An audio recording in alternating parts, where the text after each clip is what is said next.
Hello guys, welcome to root user classes. ठीक है, आज फाइनली हम लोग प्रोग्रामिंग लैंग्वेज स्टार्ट करने वाले हैं। और सबसे पहले हम लोग स्टार्ट करने वाले हैं अपना कौन सा प्रोग्रामिंग लैंग्वेज, हम लोग सी प्रोग्रामिंग लैंग्वेज स्टार्ट करने वाले हैं। ठीक है, जो लोग नए हैं यानी मतलब अभी अभी एडमिशन लेने वाले हैं या ले चुके हैं, फर्स्ट सेमेस्टर चल रहा है, वो आराम से सुने। जो लोग अभी सेकेंड थर्ड फोर्थ सेमेस्टर में हैं या फिर ऐसे ही नॉर्मली कोई और भी लोग हैं जो बीटेक और बीसीए से नहीं है, वो लोग भी आराम से सुने, उन सबको समझ में आएगा। ठीक है, हमें सी लैंग्वेज में पूरा क्रिस्टल क्लियर कॉन्सेप्ट पढ़ना है। ठीक है, सी बेसिकली एक बेस लैंग्वेज हो भी जाएगा आपके लिए। इसको आप समझ लिया तो आपको सारा लैंग्वेज समझ में आ जाएगा।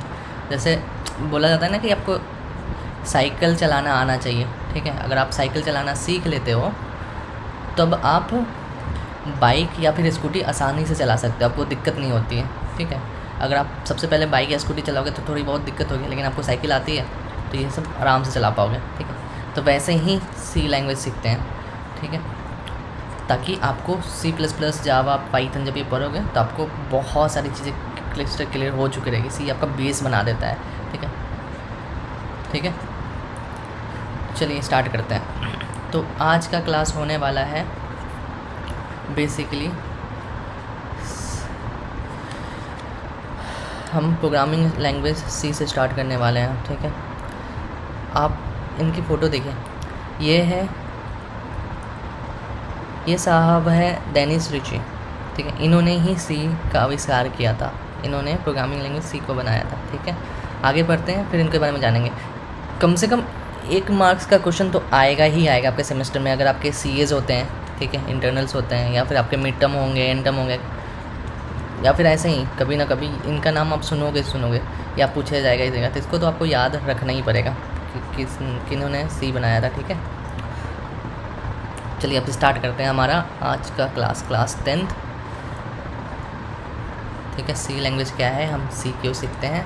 इसके पहले आपने लैंग्वेज से पहले अगर आपने बेस वाली क्लासेस देखी होगी, देखो पिछले वाला क्लास जो क्लास 7 है उसमें मैंने क्लास 8 9 सब इंक्लूड कर दिया है। ठीक है, इसलिए आपको अभी क्लास 10 डायरेक्ट दिख रही है। अगर जो बच्चे इनको पढ़ के नहीं आए तो कोई दिक्कत नहीं है, सी से भी स्टार्ट कर सकते हैं। हालांकि उसमें मैंने सिखाया है कि प्रोग्रामर का दिमाग कैसे होता है, वो सोचते हैं कैसे, एक बेस बना के दिया है। ठीक है, तो कभी वो पढ़ सकते हैं। ठीक है, फिलहाल स्टार्ट करते हैं बिना टाइम वेस्ट के। ठीक है, देखो अब तक हमें प्रोग्रामिंग की थिंकिंग समझ में आ गई थी। ठीक है, राइट, हम लोग ये समझ चुके थे प्रोग्रामिंग की थिंकिंग। ठीक है, पिछले वीडियो से variable, data types, loop, decision making, compiler क्या होता है, ये सब समझ लिए थे। लेकिन अब सवाल आता है कि प्रोग्रामिंग किस लैंग्वेज में है। ठीक है, और इतनी सारी लैंग्वेज होते हुए सी ही क्यों सीख रहे हैं हम लोग। ठीक है, सी किसने बनाई। ठीक है, तो 1970 में 1970s के आसपास कंप्यूटर्स बहुत पॉपुलर हो रहे थे। ठीक है, करीब 1970s में कंप्यूटर्स बहुत पॉपुलर हो रहे थे। ठीक है, उस समय एक ऑपरेटिंग सिस्टम था यूनिक्स। क्या था? यूनिक्स। ये ऑपरेटिंग सिस्टम था आपका। ऑपरेटिंग सिस्टम विंडोज़ है ना, विंडोज़, डॉस, मैक। ठीक है, तो यूनिक्स उस समय था। ठीक है, तो यूनिक्स को और एफिशिएंटली डेवलप करने के लिए एक लैंग्वेज की ज़रूरी थी। ठीक है, तब डेनिस रिची ने 1972 के आसपास में सी लैंग्वेज डेवलप कर दी। ठीक है, तो सी लैंग्वेज बनाने की ज़रूरत क्या पड़ी थी कि उस टाइम 2 प्रॉब्लम थी भाई।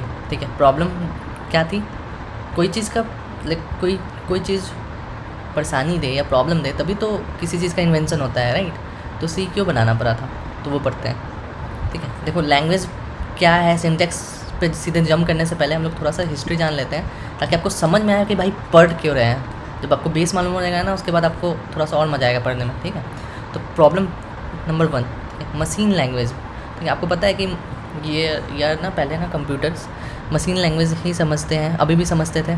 ठीक है, पहले कोडिंग भी इसी लैंग्वेज में लिखी जाती थी। अब तुम सोचो ना, इस लैंग्वेज में तुम प्रोग्राम लिख रहे हो, तुमको बताना है कि भाई 2+2 करना है, तुमको इसी लैंग्वेज में तुमको प्रोग्राम लिख के कंप्यूटर को समझाना है, तो कितना कठिन होगा। और कुछ लंबा प्रोग्राम से लिखना हो पड़े तो। ठीक है, तो ये बहुत डिफ़िकल्ट था। प्रॉब्लम 2 क्या थी, इसके बाद एक इन्वेंशन हुई थी एक और लैंग्वेज की। सी के पहले भी कुछ लैंग्वेज थे, तो उसके बाद एक इन्वेंशन हुई थी, तो असेंबली लैंग्वेज चलता था। असेंबली लैंग्वेज थोड़ा ह्यूमन रीडेबल था, लाइक इस टाइप का। ठीक है, पर ये एक्चुअली मशीन लैंग्वेज से बेटर थी, पर इसमें भी थोड़ी कॉम्प्लेक्सन थी, ठीक है, कॉम्प्लेक्सिटी थी बहुत, लाइक ये भी उतना ज़्यादा एफिशिएंटली नहीं था ह्यूमन कि जल्दी जल्दी लिखा जा सके, समझा जा सके। तो एक सोल्यूशन लाया गया, डेनिस रिच ने सोचा कि ऐसे लैंग्वेज बनाते हैं जो ह्यूमंस को भी समझ में आए, कंप्यूटर्स के भी काफ़ी क्लोज हो, ठीक है। तो उसका रिजल्ट सी लैंग्वेज निकला, ठीक है। तो सी की आविष्कार होती है, ठीक है। तो उस टाइम सी इतना स्पेशल क्यों हो गया, ठीक है। देखो पहली बार प्रोग्रामर रिलेटिवली इजी लैंग्वेज में प्रोग्राम लिख पा रहे थे, ठीक।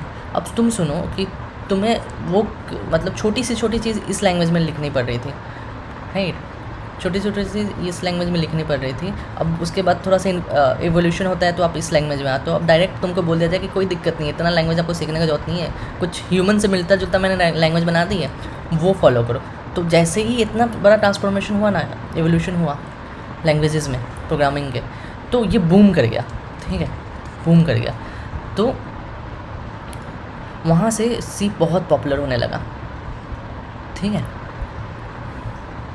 देखो पहली बार प्रोग्रामर्स को रिलेटिवली इजी लैंग्वेज में प्रोग्राम्स लिख पा रहे थे, ठीक है।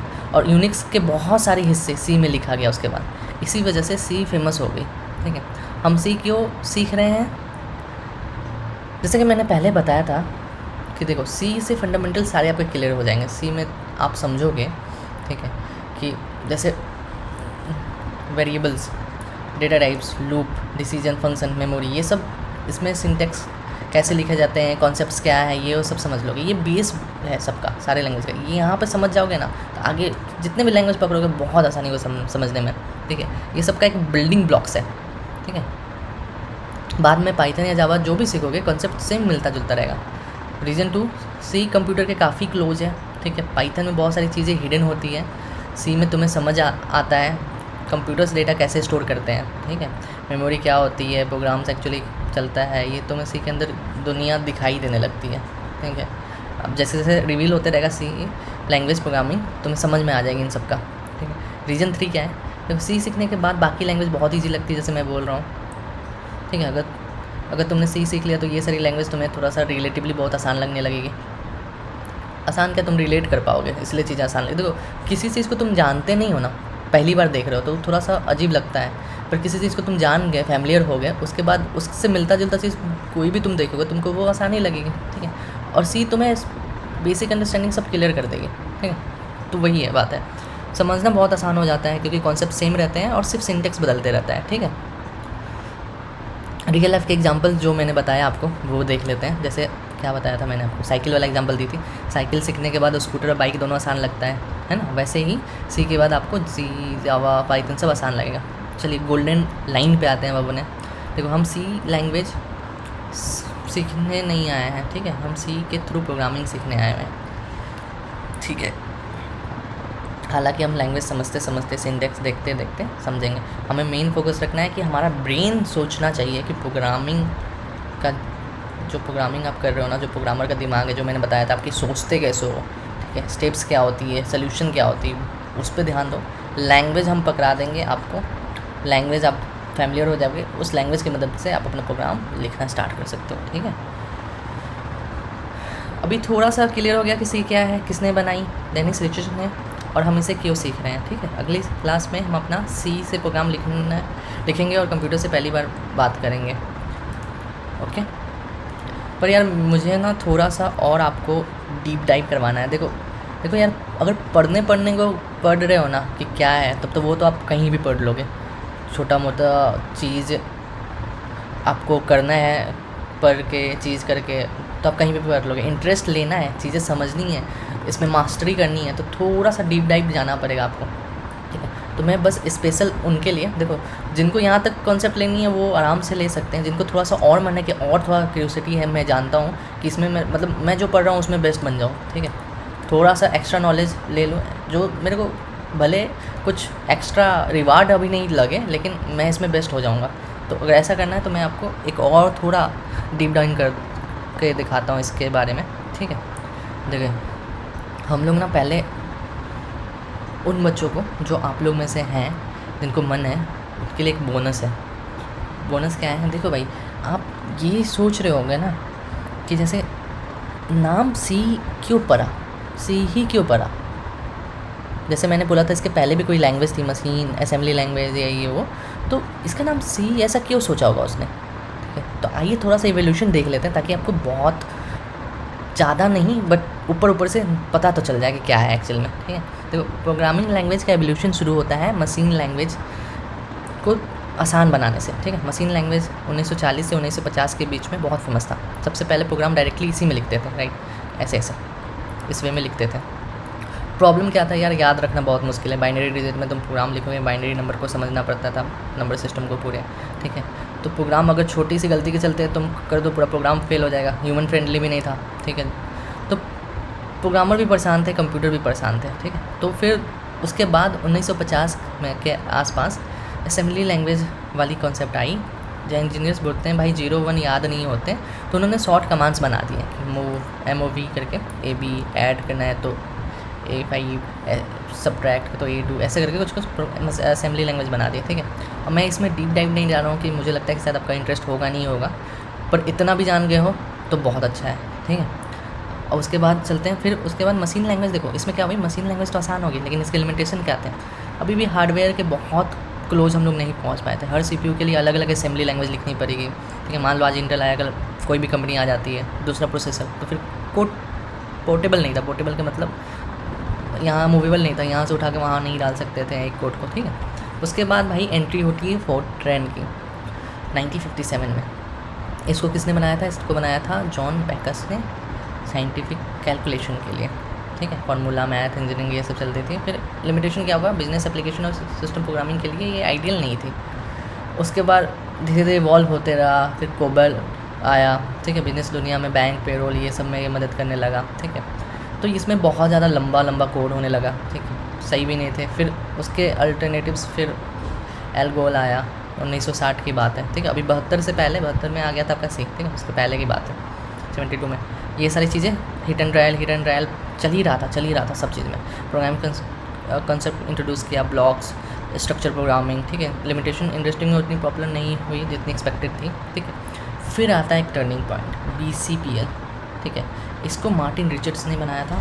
ये बेसिक कंबाइंड प्रोग्रामिंग लैंग्वेज है, ठीक है। इसका था एक जनरल पर्पस था कि ये पोर्टेबल भी थी, ठीक है।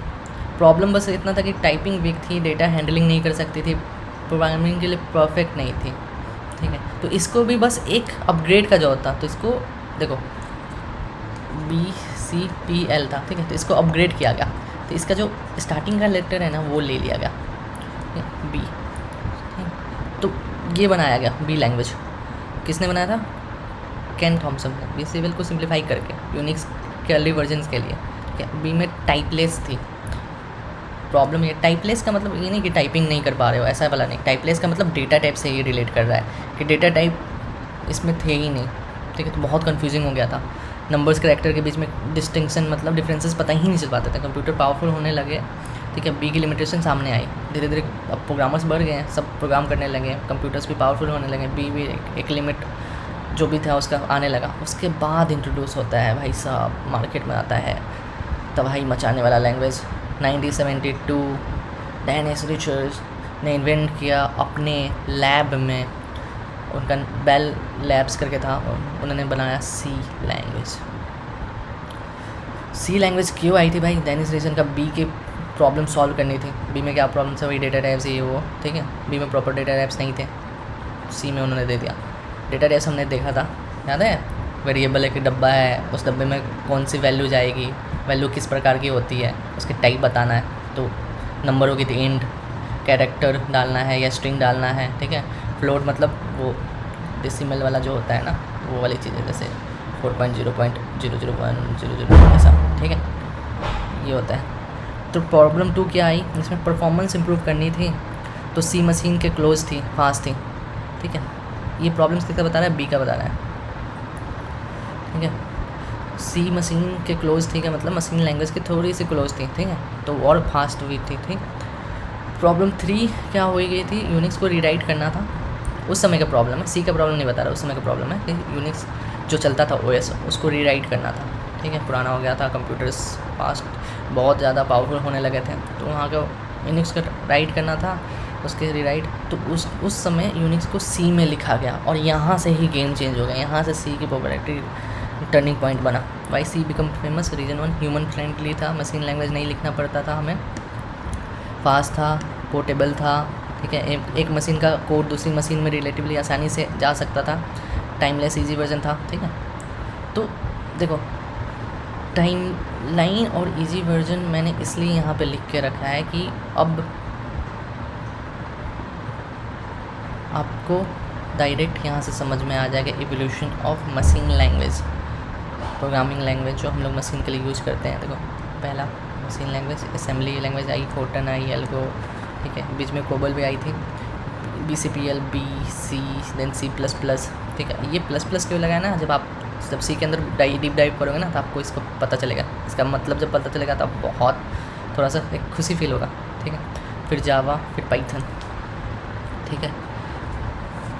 और हाँ, मेरे तरफ से वन लाइन क्या रहेगा, देखो ये मशीन लैंग्वेज ने कंप्यूटर को चलाया, ठीक है, असेंबली ने प्रोग्रामर्स को बचाया, BCPL और B ने एक्सपेरिमेंट किया और C ने प्रोग्रामिंग को प्रैक्टिकल बना दिया, ठीक है।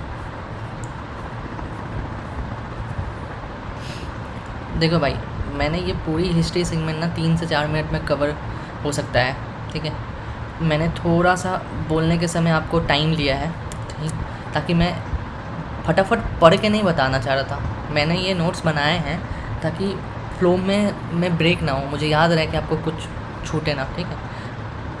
मुझे एक्चुअली यहाँ से स्टार्ट करना था, BCPL से, ठीक है, मैं यहीं से स्टार्ट करता, नहीं तो क्या होता है कि बहुत सारे बच्चों का इंटरेस्ट ही चला जाता है कि कहाँ घुस के हिस्ट्री बताने। बट अगर आप आए हो पढ़ने तो मैं चाहता था कि थोड़ा सा डीप डाइव कर लो भाई, बार बार आप एक ही सब्जेक्ट क्या ही सोच रहे हो ना, कि अच्छा से पढ़ लोगे तो ज़िंदगी भर याद रहता है।